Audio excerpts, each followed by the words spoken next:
इस वीडियो में दोस्तों मैं आपको बताऊंगा कि क्वांटम कंप्यूटिंग क्या होती है, ये कैसे काम करती है, इसकी क्या हिस्ट्री है, कैसे क्वांटम कंप्यूटर क्लासिकल कंप्यूटर से अलग होता है, इसके क्या एडवांटेजेस हैं, इसके क्या डिसएडवांटेजेस हैं, सब इस वीडियो में आपको बताऊंगा।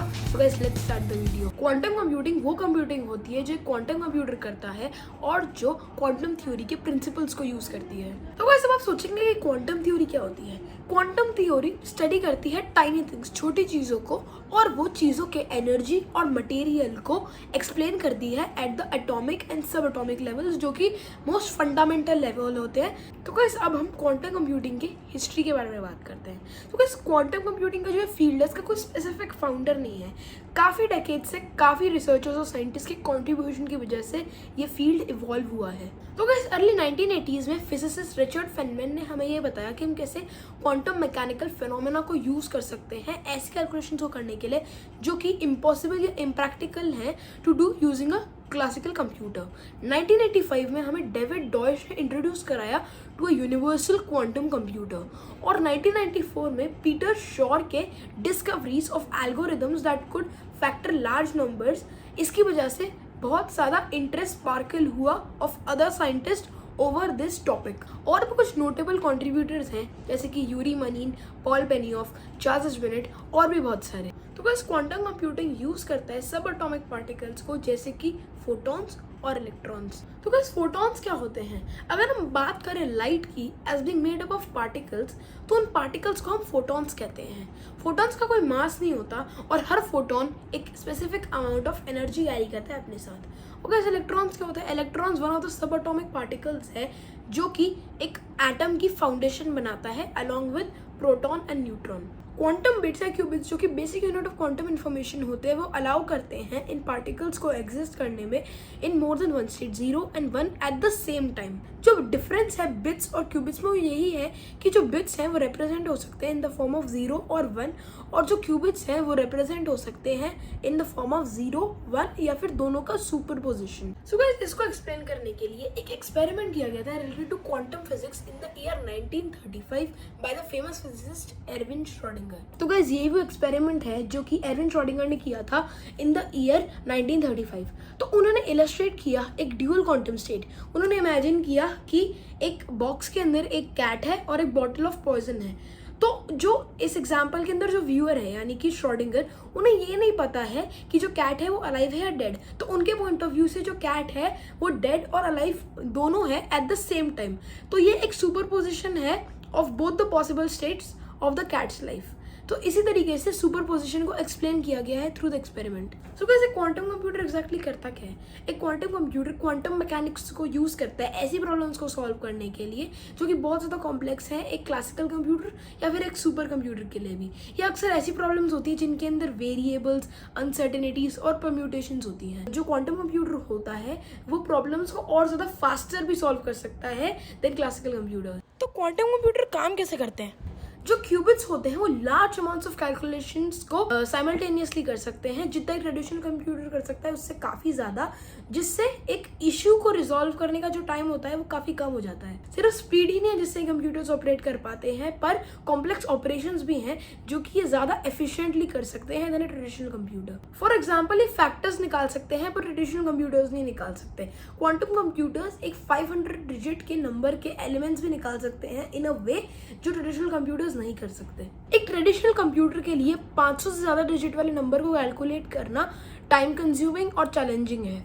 जो एडवांसेस आए हैं 500 से ज़्यादा डिजिट वाले नंबर्स को फैक्टराइज करने में, वो एक मच फास्टर प्रोसेस है जिसने क्वांटम कंप्यूटर्स की परफॉर्मेंस को भी इम्प्रूव किया है। रिजल्ट है फास्टर डिसीजन मेकिंग प्रोसेसेस। जैसे जैसे कंपनीज जो हैं वो ज़्यादा एक्यूरेट रिजल्ट प्रोड्यूस करती हैं in less time, according to Peter Shor, जो कि MIT में प्रोफेसर हैं अप्लाइड मैथमेटिक्स के और फाउंडर हैं शॉर एल्गोरिदम के, जिसके बारे में मैंने पहले वीडियो में बात की थी।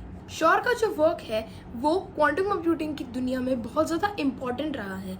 जैसे मैंने आपको पहले वीडियो में बताया था, 1994 में उन्होंने बताया कि हम कैसे इंटीजर फैक्टराइजेशन प्रॉब्लम को एफिशिएंटली कर सकते हैं यूजिंग ए क्वांटम कंप्यूटर, जिसकी वजह से बहुत ज़्यादा एडवांसेस आए हैं इस फील्ड में आगे वाले सालों में। ऐसे मैसिव कंप्यूटिंग पोटेंशियल और प्रोजेक्टेड मार्केट साइज इसके यूज़ के लिए इसने अट्रैक्ट किया है attention of one of the most prominent companies of the world, जैसे कि Google, Microsoft, D Wave system systems, IBM, Nokia, Intel और भी बहुत सारी।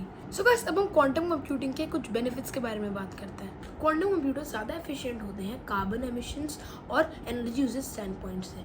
जहाँ पे एक ट्रेडिशनल कंप्यूटर को बहुत ज़्यादा इलेक्ट्रिसिटी यूज़ करनी पड़ती है पॉसिबल सॉल्यूशंस को निकालने के लिए, वहीं पे क्वांटम कंप्यूटर क्यूबिट्स की प्रॉपर्टीज़ को लेवरेज करता है ताकि वो कंप्यूटेशन प्रोसेस को और स्मूथ बना पाए।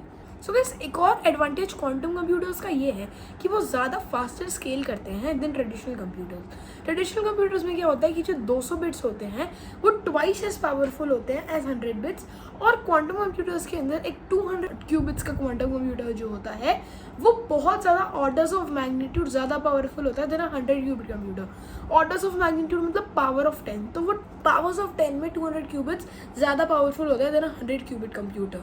इससे हमें मूर्स लॉ की याद आती है जो ये स्टेट करता है कि जो नंबर ऑफ ट्रांजिस्टर्स होते हैं एक माइक्रोचिप में वो डबल होते हैं हर 2 साल में, जबकि जो कॉस्ट होती है कंप्यूटर की वो हाफ हो जाती है। 1965 में गॉर्डन ई मूर, जो कि को फाउंडर है इंटेल के, उन्होंने ऑब्जर्वेशन करी थी जिसको अब हम मूर्स लॉ कहते हैं। एक और प्रिंसिपल मूर्स लॉ का ये कहता है कि जो ग्रोथ है माइक्रो प्रोसेसर्स की वो एक्सपोनेंशियल है। मूर्स लॉ ये इम्प्लाई करता है कि कंप्यूटर्स, मशीन जो कंप्यूटर पे रन करती हैं और कंप्यूटिंग पावर, ये सब स्मॉलर, फास्टर और चीपर बनती है विद टाइम। जैसे जैसे जो इंटीग्रेटेड सर्किट पे ट्रांजिस्टर्स होते हैं वो और एफिशिएंट बनते हैं। सो गाइस, क्वांटम कंप्यूटिंग का अगला यूज है in the health care industry. Health care industry में क्वांटम कंप्यूटिंग यूज हो सकती है नए ड्रग्स को डेवलप करने के लिए और जेनेटिकली टारगेटेड मेडिकल केयर के लिए। ये एडवांस DNA रिसर्च में भी हेल्प करेगी। क्वांटम कंप्यूटर्स नए फ्रंटियर्स हैं डेटा प्रोसेसिंग में। ये ऐसी प्रॉब्लम्स को सॉल्व कर पाएंगे जो करंटली अनसॉल्वेबल हैं और बहुत सारे फील्ड्स की रिसर्च में प्रोग्रेस कर पाएंगे। फ्यूचर में हम देखेंगे कि क्वांटम कंप्यूटर्स बहुत सारे फील्ड्स में यूज़ होगा, जैसे कि फिजिक्स, केमिस्ट्री, जीनोमिक्स जो कि मॉलिक्यूलर बायोलॉजी होती है, और भी बहुत सारे फील्ड्स के अंदर। हाउएवर, इसके डेट्रीमेंटल इफेक्ट्स भी हो सकते हैं सोसाइटी पे, क्योंकि एक सफिशिएंटली पावरफुल क्वांटम कंप्यूटर जो है वो ब्रेक कर सकता है जितना भी एग्जिस्टिंग एन्क्रिप्टेड डेटा है। इसलिए हमें एक पोस्ट क्वांटम एन्क्रिप्शन चाहिए रादर सूनर देन लेटर। एक और यूज क्वांटम कंप्यूटिंग का है सिमुलेशन। जब हमें समझना कि कोई चीज़ कैसे काम करती है पर हमारे पास उसका फिजिकल एक्सेस नहीं है और हमें रियलिटी को मिमिक करना है, ऐसे टाइम पे काम आता है डिजिटल ट्विन। तो अब समझते हैं कि ये डिजिटल ट्विन होता क्या है।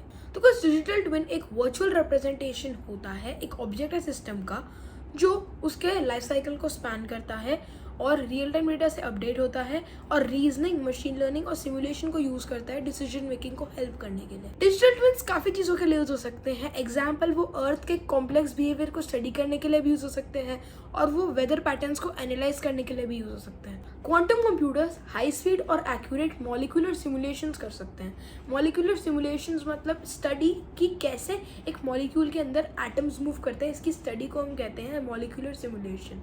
तो इसकी वजह से नए मटेरियल्स की डिस्कवरी में हेल्प होगी, जैसे कि नए ड्रग्स, सोलर पैनल्स और पॉलीमर्स। तो गाइस, अब हम क्वांटम कंप्यूटिंग के डिसएडवांटेजेस के बारे में बात करते हैं। तो गाइस, पहला डिसएडवांटेज है नीड ऑफ लो टेम्परेचर। क्योंकि इन कंप्यूटर्स की जो प्रोसेसिंग होती है वो बहुत डीपली डन होती है, इसलिए इनको टेम्परेचर चाहिए होता है ऑफ -460 फ़ारेनहाइट, जो कि इस पूरे यूनिवर्स का सबसे लोएस्ट टेम्परेचर है और इस टेम्परेचर को मेंटेन करना बहुत ही ज़्यादा मुश्किल है। तो गाइस, अगला रीजन है not open for public. So guys, क्योंकि इनके हाई प्राइस रेंज है, ये बिलियंस ऑफ डॉलर्स में कॉस्ट करते हैं, इसीलिए ओपन नहीं है पब्लिक के लिए।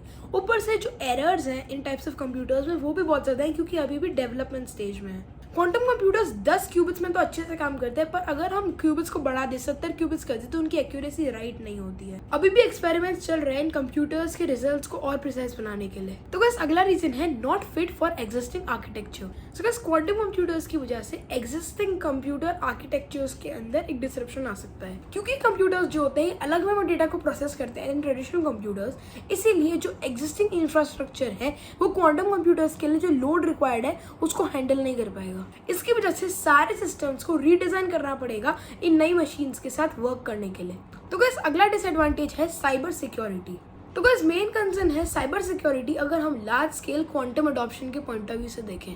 क्वांटम कंप्यूटर्स आजकल की बेस्ट इंक्रिप्शन को इजीली क्रैक कर सकते हैं। इसका मतलब अगर हम एक जियोपॉलिटिकल पर्सपेक्टिव से देखें तो जो भी सबसे पहले वहां पहुंचेगा उन्हें एक मेजर एडवांटेज मिलेगा। This technology is vulnerable to attack by hackers जो इस टेक्नोलॉजी को समझ जाते हैं, क्योंकि टेक्नोलॉजी सुपर पोजिशन पे रिलाई करती है। अगर ये केस होता है तो इसका मतलब होगा डिजास्टर्स कॉन्सिक्वेंसेज उन बिजनेसेस और गवर्नमेंट्स के लिए जो रिलाई करते हैं सिक्योर नेटवर्क्स और सिस्टम्स पे। तो गाइस अब हम क्वांटम कंप्यूटर और क्लासिकल कंप्यूटर के डिफरेंसेस के बारे में बात करते हैं। क्लासिकल कंप्यूटर्स बेस्ट है एवरीडे टास्क के लिए, जैसे कि इंटरनेट का एक्सेस, गेम्स खेलना, मूवीज देखना और भी बहुत सारे, और इनके लो एरर रेट्स भी हैं। क्वांटम कंप्यूटर्स आइडियल है हायर लेवल ऑफ टास्क के लिए, जैसे कि सिमुलेशंस को रन करना, एनर्जी एफिशिएंट बैटरीज बनाना या फिर डेटा एनालाइज करना, जैसे कि केमिकल और ड्रग ट्रायल्स के लिए। इनके हाई एरर रेट्स भी हैं। क्लासिकल कंप्यूटर्स को कोई एक्स्ट्रा स्पेशल केयर की जरूरत नहीं है, वो एक इंटरनल फैन को यूज कर सकते हैं अपने आप को ओवर हीटिंग से बचाने के लिए। On the other hand quantum computers को हमें स्लाइटेस्ट वाइब्रेशन से बचाकर रखना पड़ता है और उन्हें बहुत कोल्ड टेम्परेचर्स में रखना पड़ता है, जैसे मैंने आपको पहले बताया था। इस पर्पस के लिए super cooled super fluids use किए जाते हैं, because quantum computers classical computers से ज्यादा एक्सपेंसिव होते हैं और उन्हें बिल्ड करना ज्यादा मुश्किल होता है क्लासिकल कंप्यूटर्स से। 2019 में गूगल ने अपने क्वांटम कंप्यूटर सिकामोर के थ्रू ये प्रूव किया कि एक क्वांटम कंप्यूटर एक प्रॉब्लम को मिनट्स में सॉल्व कर सकता है, जबकि एक क्लासिकल कंप्यूटर को 10,000 साल लग जाएंगे उसको सॉल्व करने के लिए। तो बस क्वांटम कंप्यूटिंग को यूज करने के काफी सारे एडवांटेजेस भी हैं और काफी सारे डिसएडवांटेजेस भी हैं। कुछ लोग मानते हैं कि एग्जिस्टिंग इंफ्रास्ट्रक्चर को डिसरप्ट कर देगा और कुछ लोग कहते हैं कि इसका फ्यूचर पोटेंशियल बहुत ज्यादा है। ओनली टाइम विल टेल कौन सही है और कौन गलत है। तो गाइस अगर आपको क्वांटम कंप्यूटिंग के बारे में और जानना है तो आप डिस्क्रिप्शन के अंदर जो लिंक है उस पर क्लिक करके मेरा ब्लॉग पढ़ सकते हैं related to quantum computing. So guys that's it for the video. अगर आपको मेरा वीडियो अच्छा लगा इस वीडियो को लाइक कीजिए, अपने फ्रेंड्स के साथ शेयर कीजिए, मेरे चैनल को प्लीज सब्सक्राइब कीजिए। I will see you in the next video.